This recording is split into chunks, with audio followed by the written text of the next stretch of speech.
Ce matin, nous avons réuni l'ensemble des acteurs de la chaîne de valeur touristique,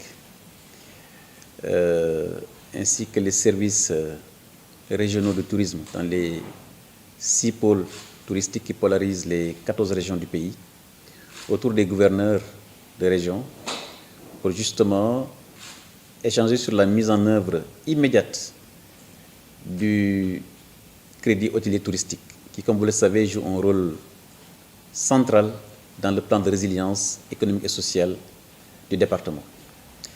Il était question donc de partager avec les professionnels du secteur l'esprit dans lequel justement le chef de l'État, son Excellence le président Macky Sall, a voulu mettre en œuvre ce crédit hôtelier. D'abord dans une démarche qui soit inclusive, autrement dit qui intègre tous les acteurs de la chaîne de valeur, mais aussi dans une équité territoriale, où toutes les régions du pays devraient être impliquées. C'est la raison pour laquelle ce matin, avec l'ensemble des régions du pays, nous avons justement parcouru ce plan en insistant sur 2 éléments essentiellement.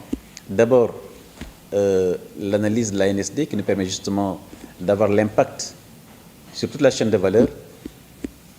Quand on dit chaîne de valeur, c'est les services d'hébergement, c'est la restauration, c'est les services de transport touristique, c'est également les services récréatifs autour du tourisme. Donc, cet élément donc, de l'ANSD nous permet justement, avec la statistique de l'emploi sur le secteur, de pouvoir justement, dans chaque région, faire une répartition qui puisse couvrir l'ensemble des besoins, mais aussi toutes les régions. Aujourd'hui, le crédit hôtelier, c'est un prêt, puisque quand même c'est de l'argent public appartenant aux Sénégalais et aux Sénégalais. Et c'est un prêt en revolving. Autrement dit, c'est de l'argent que nous mettons à la disposition des acteurs. Une fois qu'ils vont rembourser, d'autres Sénégalaises et d'autres Sénégalais vont en profiter. Donc aujourd'hui, c'est un prêt, donc ce n'est pas une subvention.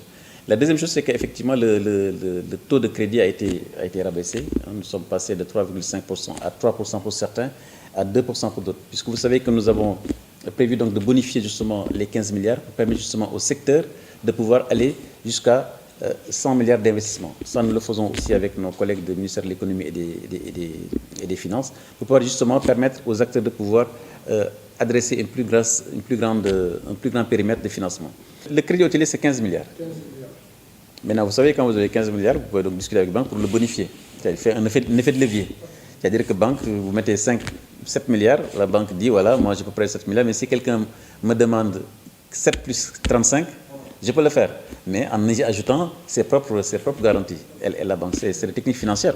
J'ai instruit justement l'ensemble des services, par exemple la région de Kédougou, d'aller en pays Bassari, d'accompagner là-bas de jeunes promoteurs qui vont faire la promotion, soit de sites touristiques, soit de restauration touristique, soit les festivals. Parce que tout le monde sait que les festivals en pays Bassari, c'est extraordinaire.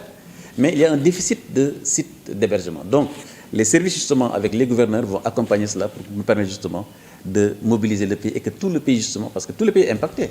Vous allez en pays Bassari, les gens qui y allaient pour le visiter, ils n'y vont plus. Vous allez au sud de Ndifelo à Kédougou, ceux-là qui y allaient ne sont plus puisqu'il n'y a plus de vol, il n'y a plus de transport aérien.